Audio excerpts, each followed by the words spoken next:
Okay, so now we're gonna, I hope you can see this. It's kind of hard to do this, but or get it on camera anyway.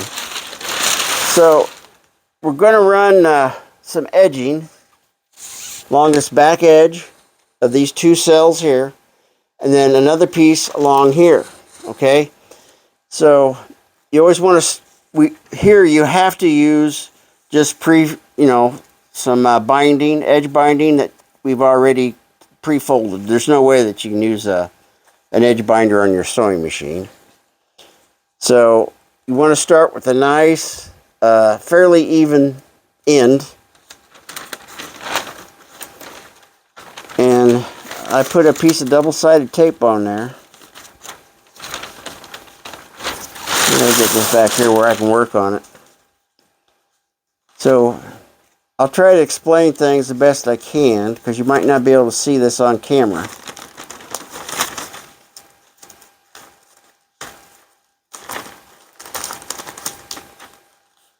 And try to get it up back into that seam as far as you can.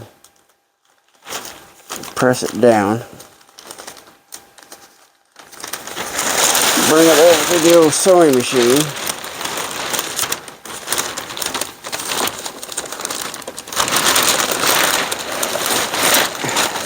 Slack here so I can work with it. Now we're just going to sew this down.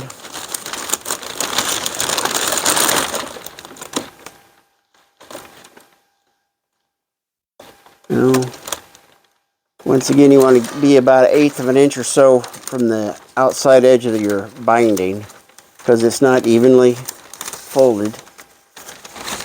You want to get a good bite on that fabric, on that ripstop.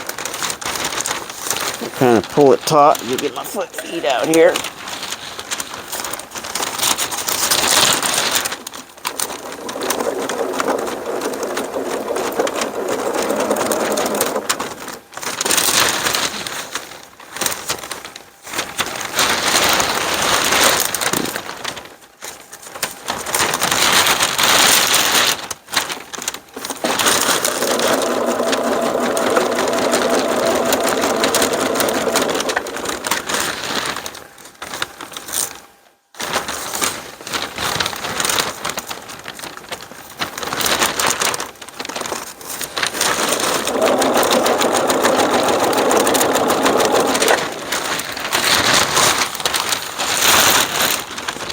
When you come to the seam here, it's going to want to lay to the left. Or, just fold it over the way it naturally wants to lay.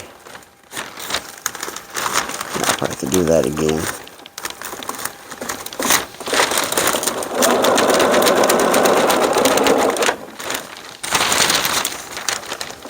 Now, obviously, when we cut this back end off, we cut a lot of these threads, so they're going to want to start to come undone. So here's where we're going to lock those back down.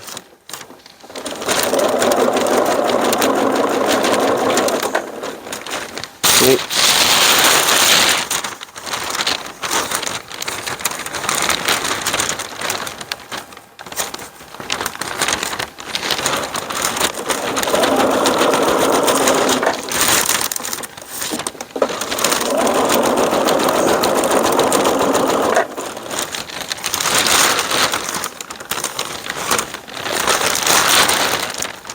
So I hope these videos have been useful. If you're a long-time kite builder, then you probably haven't probably quit after the first episode or first one. Okay, so now we're getting close to the end here.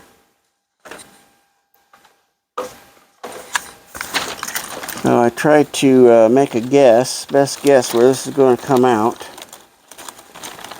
About there, I would say.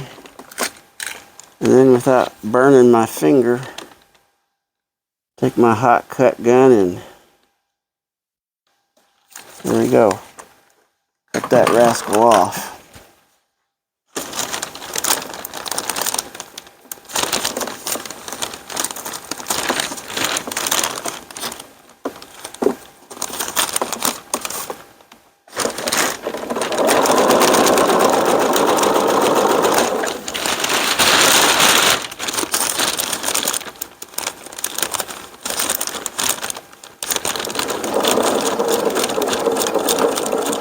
back stitch there.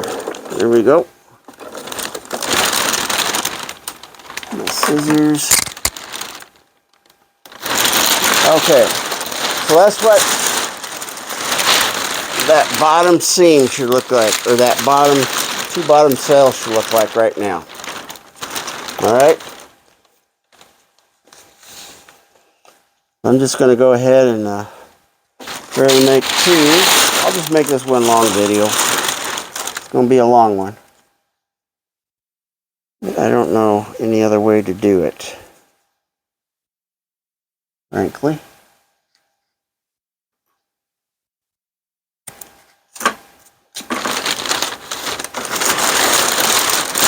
And then on here, on the top, another little piece of double-sided tape. You kind of see there how it's already, the threads are starting to come apart. But we'll take care of that.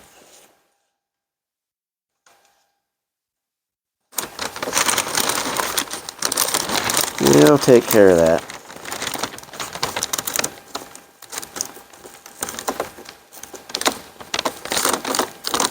Press that down. I'm going to go ahead and fold that under. Do a little stitching on that. Keep that from unraveling there.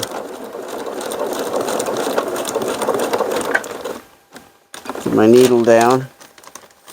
Always keep your needle down, especially when you're doing this ribbon, the edge binding.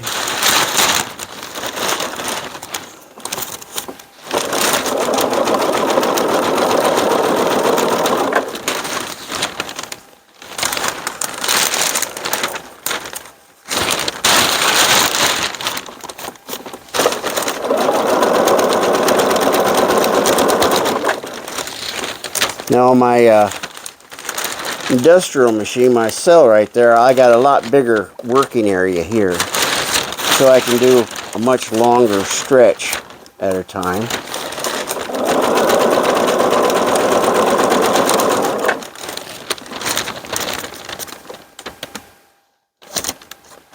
That's kind of hard to get open. And of course, we're already at the center here. Once again, just let that fold over naturally.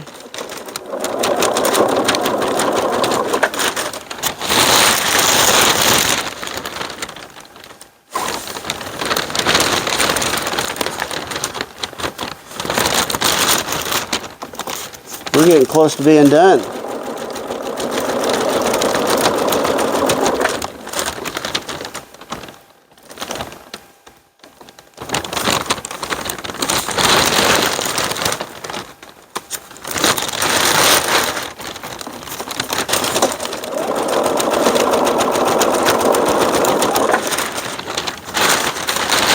And let me see, where am I at here?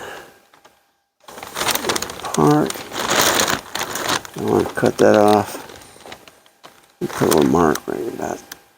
Yay.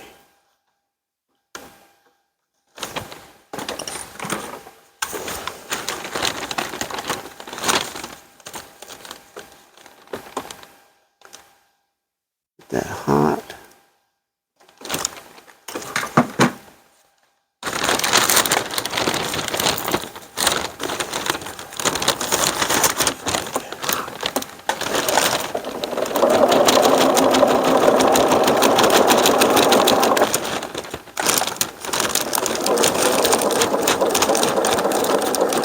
Okay, there we go.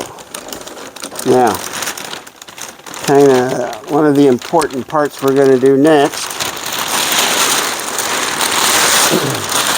Okay, so now we got edging on the bottom and the top. Okay, like that. And that's coming out really nice. See how it's all nice and even? If it wasn't even, you'd have like a pucker sticking up there. But that's coming out nice. So what we want to do is take these two hems right here and put them on top of each other.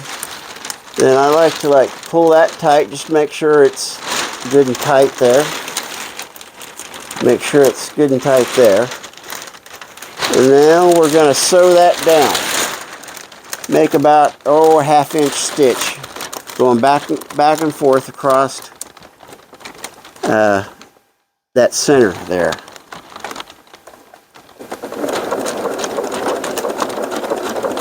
Maybe an inch. Go 3 or 4 times because there's a lot of stress right there on that point.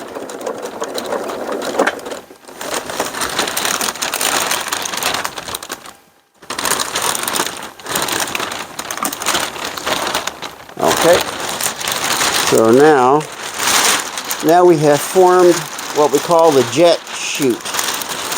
So where we cut that one rib, that center rib short, that allows this to puff open and let air come right through there. And the purpose of this is so that the air coming over the top will mix with the air coming out of here, and it kind of smooths out that turbulence, that air. Otherwise it's fairly turbulent, and this smooths that air out. So it gives you actually more drag and helps to stabilize that kite.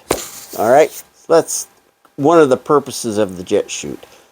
Okay, now we're going to move on to this step.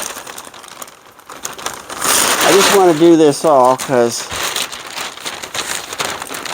and I just want to say that for the factories that make these, they make their back ends of their kites just so nice. I don't know how they do it, especially on the big flow forms. They come out so perfect, just so perfect.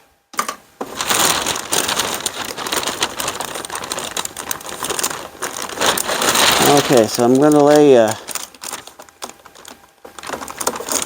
so like right here, we're going to end up with a little pucker here. And our keel that we've cut through, just kind of tack that thing down and it's going to be what it's going to be. So yeah, we're going to have a little pucker right there, but okay, it ain't going to hurt it. It'll still fly. But if you ever looked at a factory kite, man, there's just no puckers in that back end at all. But me, I can't ever get them to come out right. But my kites, they still fly. Okay, so we want to put, it's kind of hard to do. It's not ever easy. Get that stuck down to the tape.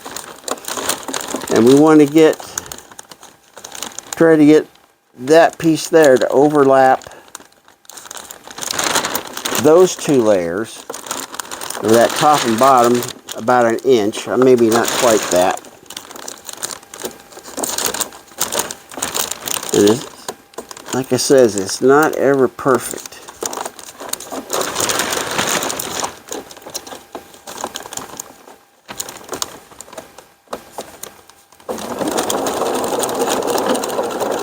Lock that down.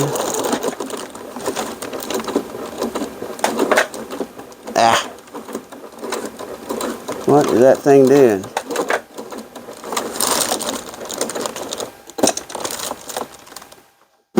Well, that's good. What have I got going on here? I got something caught or something. Well, even the best of us have sewing problems. Got my little foot here. It got hung up. Well, we'll just turn it. Get the foot out of the way. Well, that kind of ruined that. That makes it look worse than what it should be. Let's get these two. I'll just start that over. Get it going right. Talking to myself. Okay, there we go. Get my needle back down.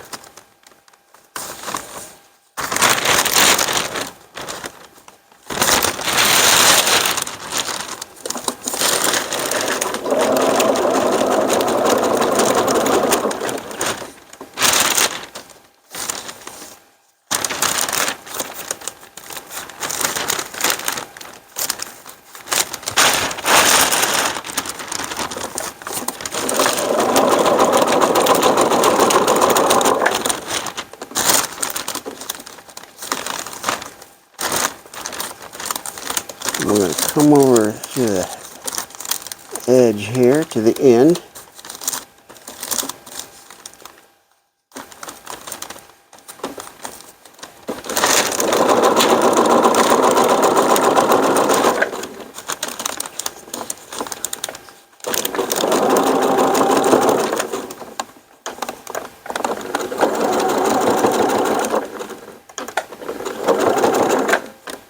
Okay, you see how that looks.